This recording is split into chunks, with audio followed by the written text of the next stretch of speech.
Pelaburan atau simpanan? Simpan je emas. Emas dianggap sebagai pelaburan, tapi emas juga dijadikan sebagai simpanan. Pesan mentor saya, nak simpan emas, perlu ada ilmu. Kita kena tahu kita simpan emas ni sama ada untuk pelaburan ataupun simpanan. Jika beli emas untuk pelaburan, item gold bar 250 gram ke atas adalah lebih sesuai sebab harga per gramnya lebih rendah. Charge premium juga lebih rendah dan spreadnya lebih rendah.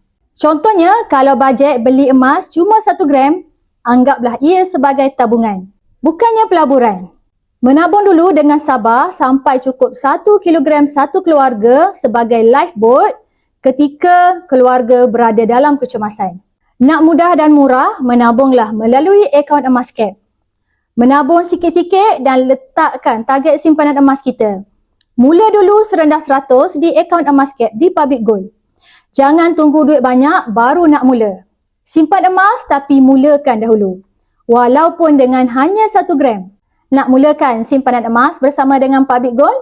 Boleh tekan butang sign up dan saya akan bantu anda langkah demi langkah dalam simpanan emas yang terbaik untuk anda.